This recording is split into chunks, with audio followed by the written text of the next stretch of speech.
Hello everyone and welcome to my next Let's Play of Sonic Advance 2 for the Game Boy Advance.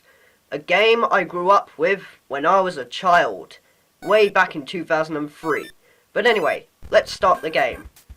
Okay, let's see what characters we have to pick.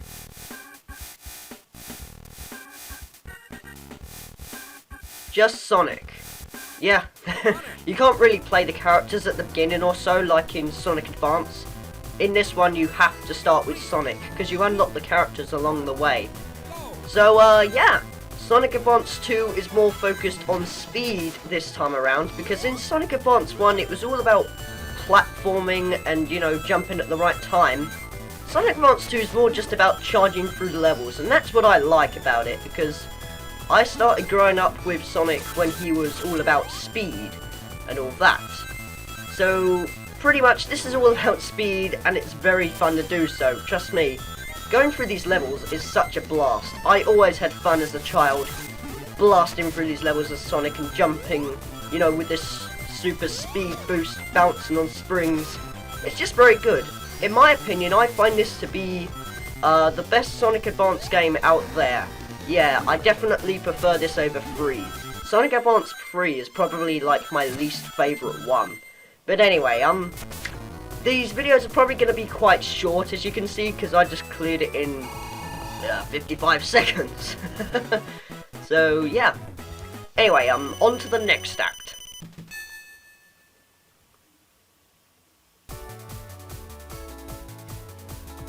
Okay, in this act, you're gonna see me do a different thing. You know when I said this is all about speed? It's not if you want to get the Chaos Emeralds. And trust me, getting the Chaos Emeralds in this game is a pain. I tell ya. Seriously. Because you see these special rings I'm collecting? You think you'd only have to collect 1, right? No. You have to collect 7 of them in each area, and you have to clear the stage with them. So meaning on each zone you have to memorize where the special rings are and then collect them to make it to the special stage. And if you fail the special stage, you have to collect them all over again. And that's my only gripe with Sonic Advance 2, the emerald collecting mechanic. You have to collect 7 of these rings. This is Sonic the Hedgehog, for crying out loud. I don't really want to spend, you know, a horrible time trying to get all of the emeralds. Yeah, I know on my video I make it look easy because I've already got the 6th one and I'm coming up to the 7th one right now.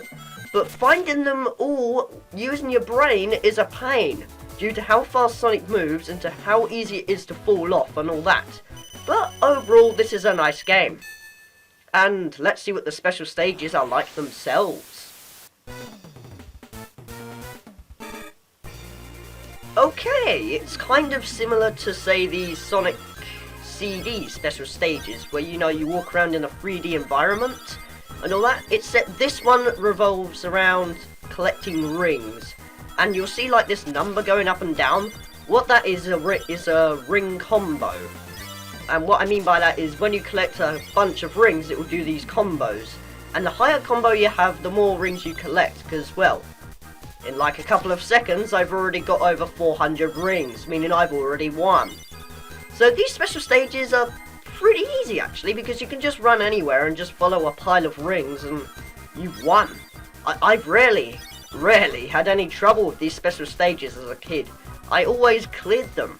It was just annoying, though, that finding all of these special rings for a special stage that's so simple. I don't see why they just thought putting special rings all over these areas was a good idea. I would have personally just stuck with the old method where you jump into this gigantic ring. Or, I don't know, bring a key near the end in Sonic Heroes or something, but just not this whole special stage, you know, collecting these special rings throughout each zone, and if you die you have to collect them all over again. It's not very good.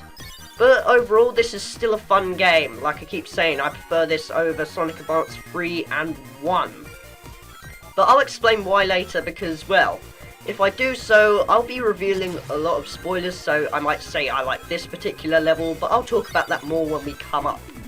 And, yeah, actually, when you collect enough rings, no, it doesn't, like, finish it completely, you have to wait for the timer to finish. So at some points during the playthrough, I might be cutting things out to make sure that, you don't have to sit through the whole me collecting all of these unnecessary rings, because look, I've already collected like over the double amount we're supposed to get. I collected 700 rings. I needed 300. And these special rings, they're a pain to find, and the special stages, to me, are just not fun. Because they're too easy. I'd rather prefer a challenge like, in Sonic Heroes, or say the gigantic rings in other Sonic games. But I digress. Let's see what boss we got. Okay, this time it's Eggman, and oh my god, he's held captive Cream. So we have to defeat him in order to save her. And these boss fights are a new approach as well. This is where it's on rails. Well, kind of on rails, because you can move forwards and back, but the screen's always scrolling. A thing that was used again in Sonic Unleashed on the Wii and PlayStation 3 and yada yada yada, all that. But these boss fights, they're okay, but not too fun. And yeah, that was it. In case you're wondering what I was doing there, because you saw like Sonic dash through the air, that's called the jump dash. If you jump and then you press the right or left button on the D-pad 2 times, he'll dash through the air, giving him, extra momentum. It's handy for bosses and all that. And now, if you look at the bottom, I've already got 7 lives. Anyway, let's enjoy the cutscene.